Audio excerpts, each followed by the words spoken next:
सहनाववतु सहनौ भुनक्तु सह वीर्यं करवावहै तेजस्विनावधीतमस्तु मा विद्विषावहै।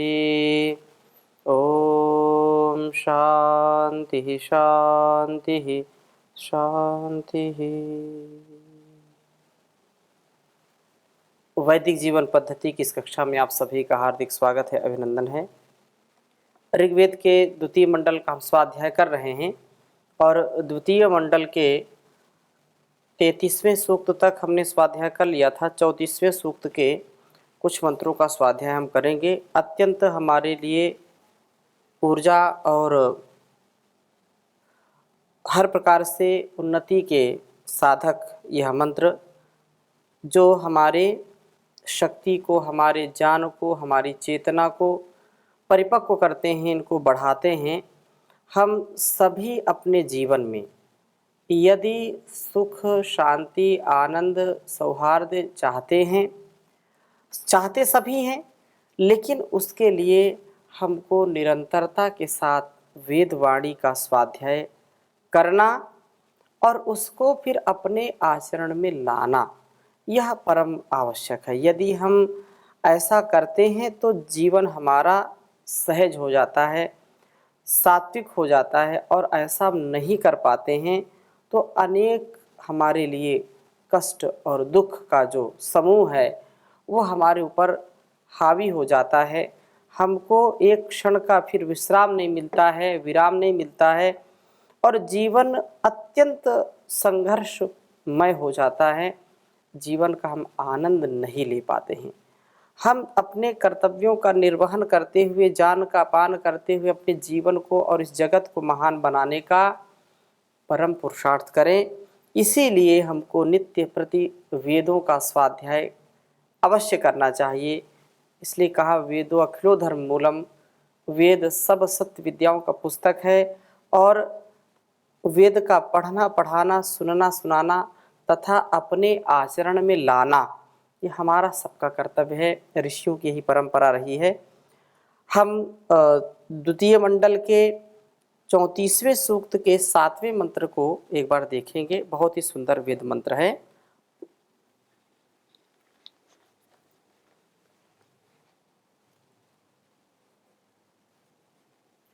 ओम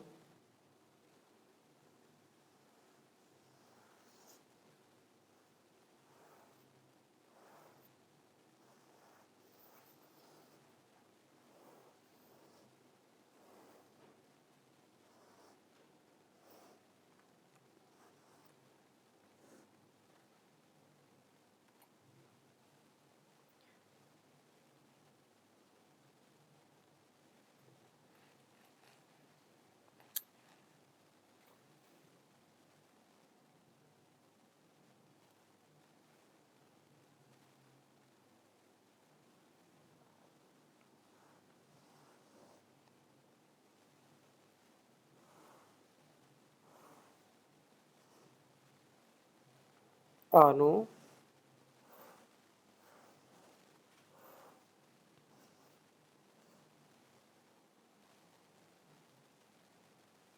ब्रह्मणि ब्रह्माणि। ओम आनो ब्रह्माणि।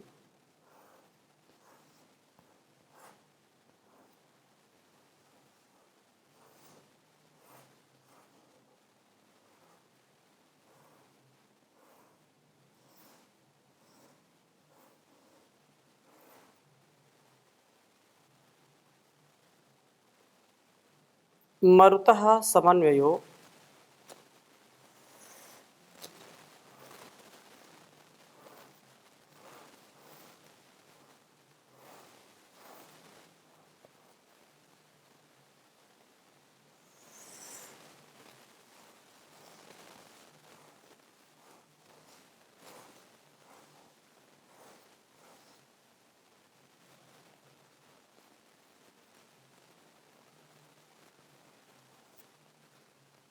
समन्वय ओ समन्यो नराम न शंसः।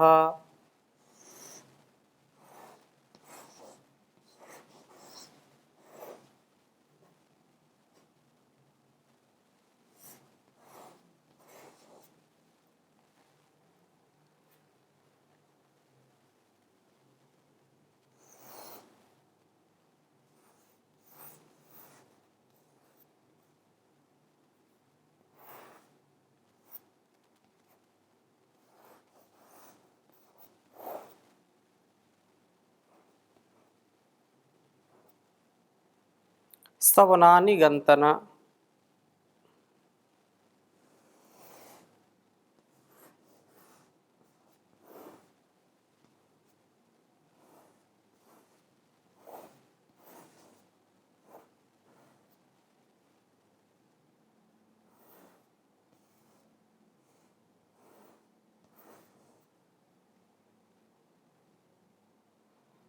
सवनानि गन्तन।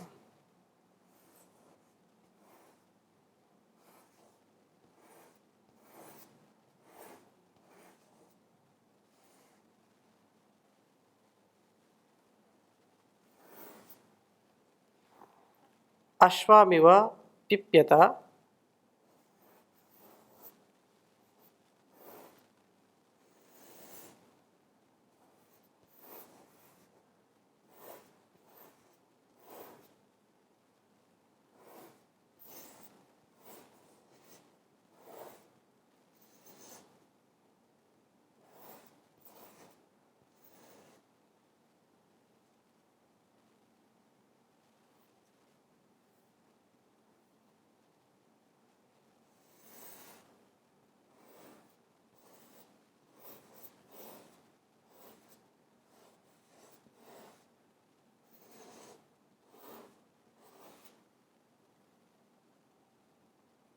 धेनुम् ऊधनि।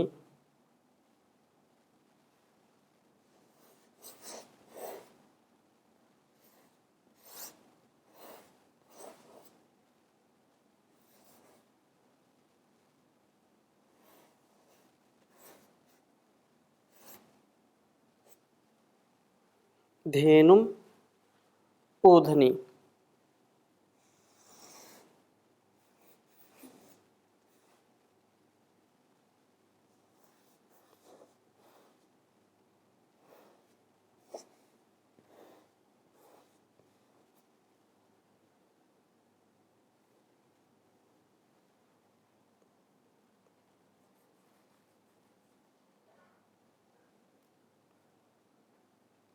कर्ता धियम्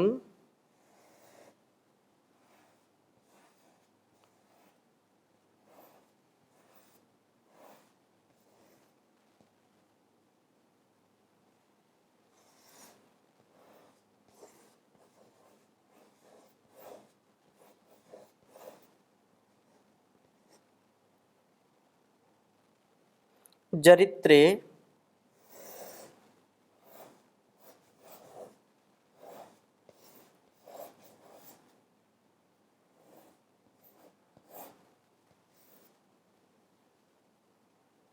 वाजपेशसम्।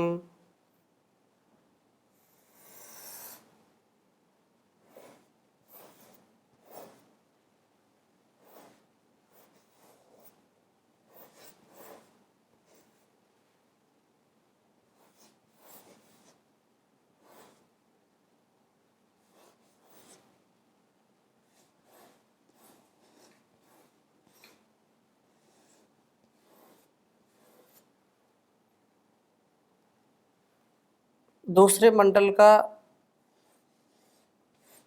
यह 34वें सूक्त का छठा मंत्र है। बहुत ही सुंदर वेद मंत्र है।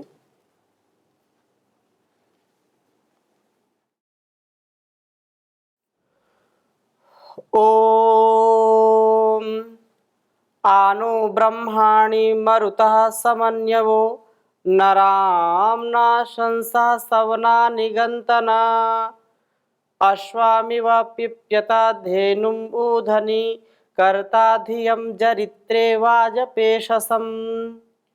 ओम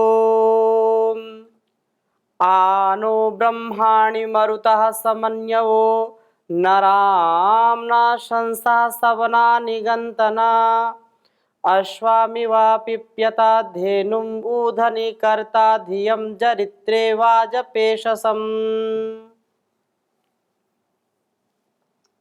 वेद मंत्र का भाव समझने का हम प्रयास करते हैं। यह जो छठा मंत्र है 34वें सूक्त का, कहा है कि आनो ब्रह्माणि मरुतः।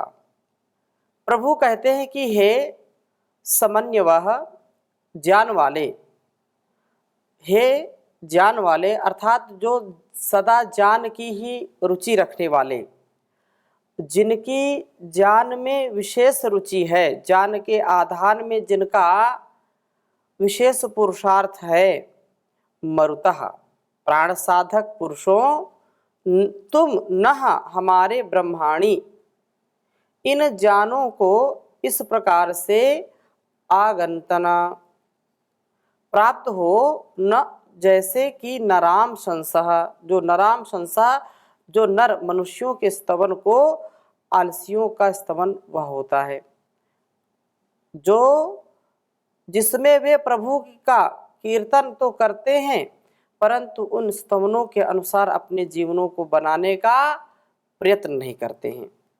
नरों का संसन यह है कि प्रभु दयालु हैं तो वे दयालु बनने का प्रयत्न करते हैं, प्रभु न्यायकारी हैं तो वे भी न्याय पथ का अनुसरण करते हैं।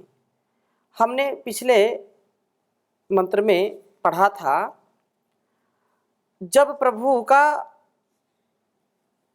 आशीर्वाद, प्रभु की विशेष कृपा हमारे ऊपर हो तो हम वैसे ही बने जैसे प्रभु का स्वभाव है, प्रभु का जो गुण है वही हमारे अंदर होना चाहिए।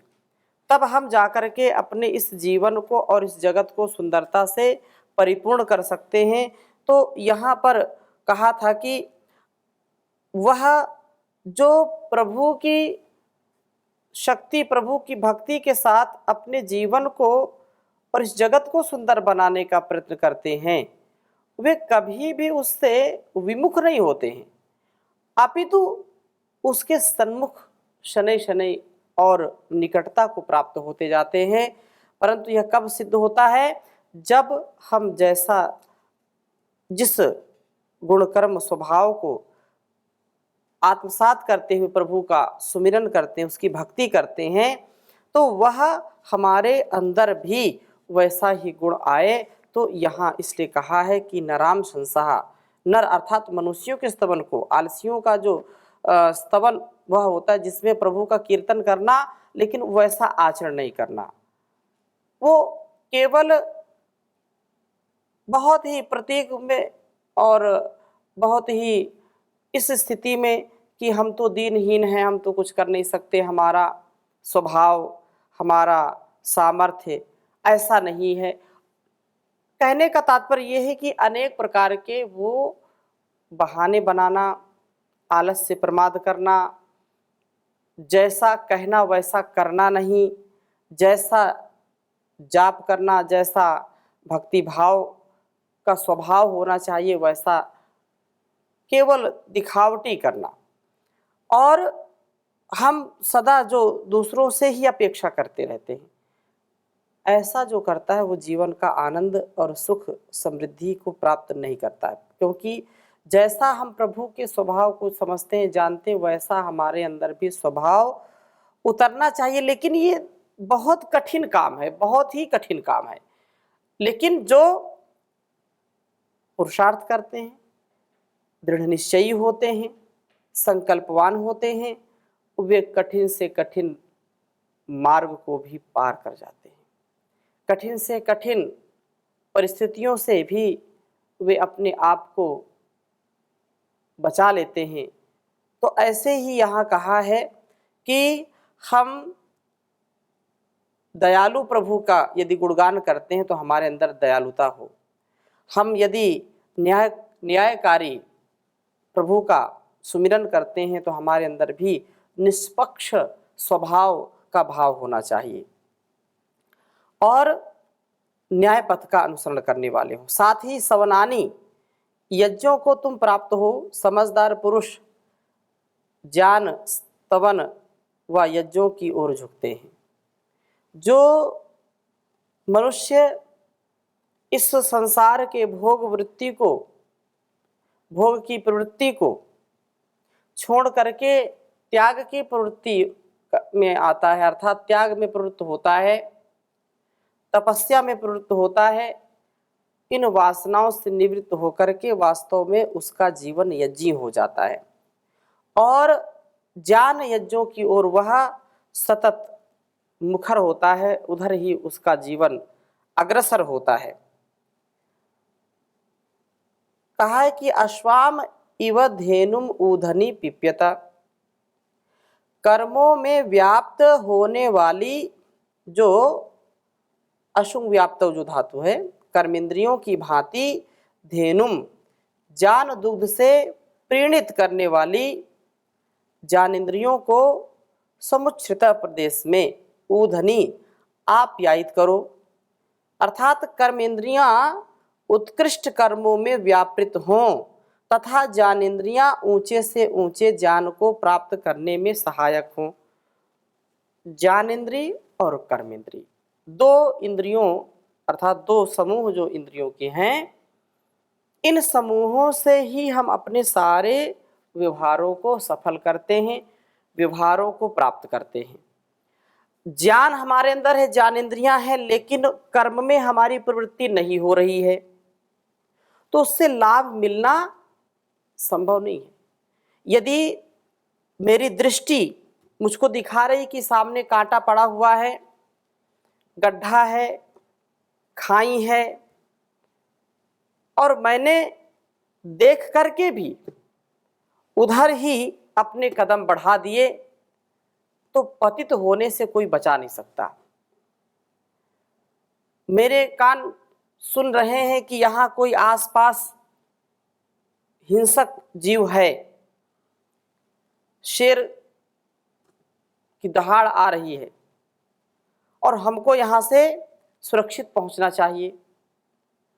कानों ने तो सुन लिया, लेकिन आलस्य कर गए, प्रमाद कर गए, तत्परता हमने नहीं दिखाई, तो हानि उठानी पड़ेगी।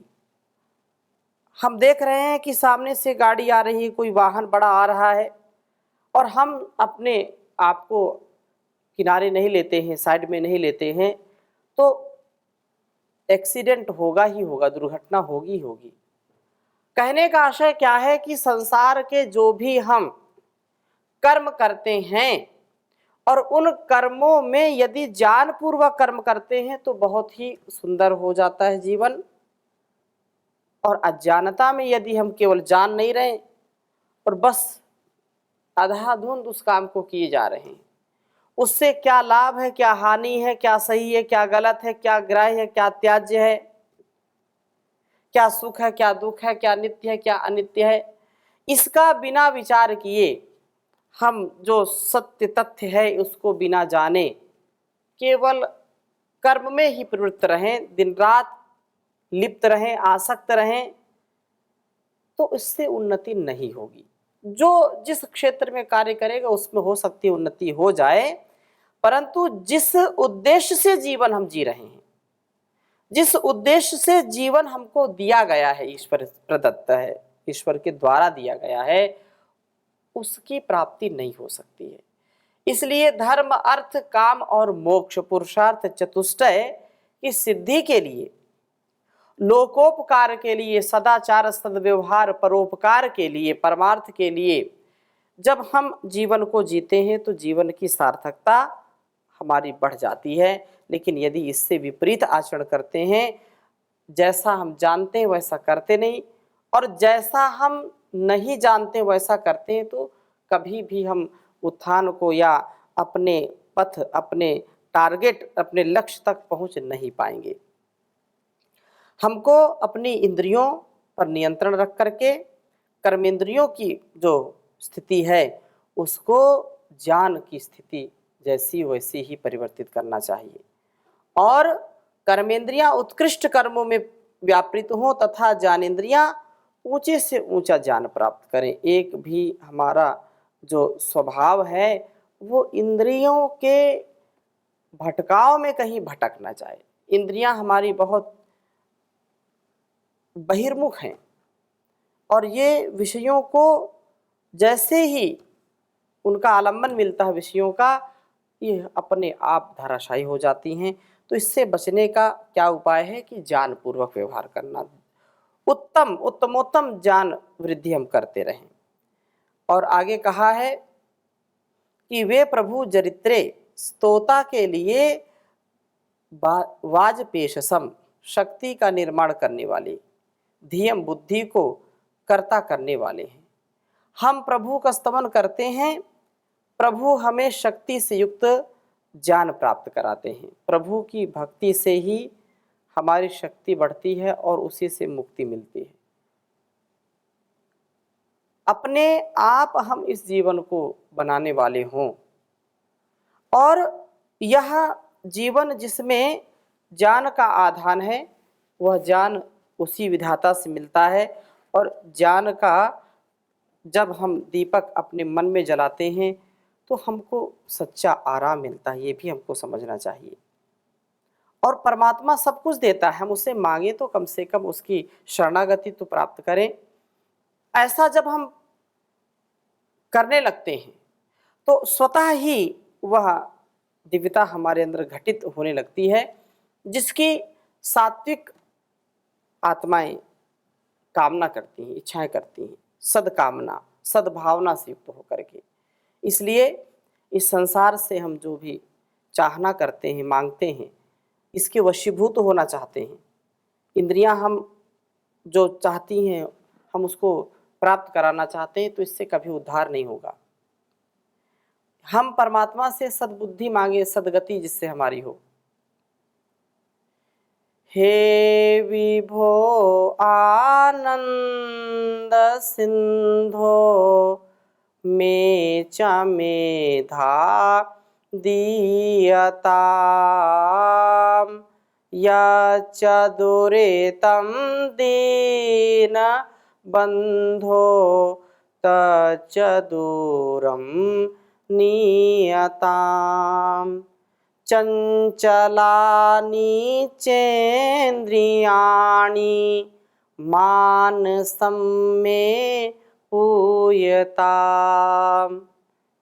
शरणं याचे तावकोऽहं सेवको नु गृह्यताम् त्वयि च वीर्यं विद्यते यत् तच्च मयि निधीयताम् तच्च मयि निधीयताम् यच्च दुर्गुणदीनता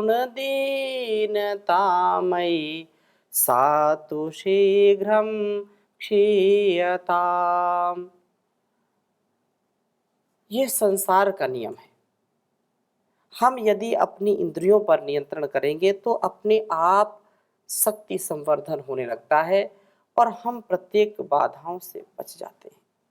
हम परमात्मा से जब याचना करते हैं तो जैसे माता पिता गुरु अपने बच्चों पर, अपने शिष्यों पर सब कुछ लुटाते हैं जो उनके पास है, वैसे ही वह सबका जो पिता है, सबका जो गुरु है, सबकी वो माता है, वह भी सब कुछ देना चाहते हैं कि हम जितना उत्कर्ष कर सकते हैं अपने जीवन का उतना हम करने में सक्षम हो जाएं।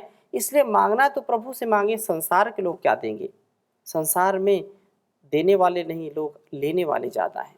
इसलिए कहा है मांग बंदे मांग तू भगवान से, क्या मिलेगा मांग कर इंसान से। मिल गया जो जिंदगी की राह में, मिल गया जो जिंदगी की राह में, सबको नादाता समझ जान से, मांग बंदे मांग तो भगवान से। है वही सारे जमाने का पिता, है वही सारे जमाने का पिता। उसका ही दामन पकड़ जी जान से। मांग बंदे मांग तो भगवान से। ले बना साथी सखाओं का सखा, फिर तुझे डर खौफ क्या तूफान से। मांग बंदे मांग तू भगवान से। देख ले घर में ही बैठा है कोई, देख ले मन में ही बैठा है कोई। मिल जरा एक बार उस मेहमान से। मांग बंदे मांग तो भगवान से। क्या मिलेगा मांग कर इंसान से। ओम शांति शांति शांति।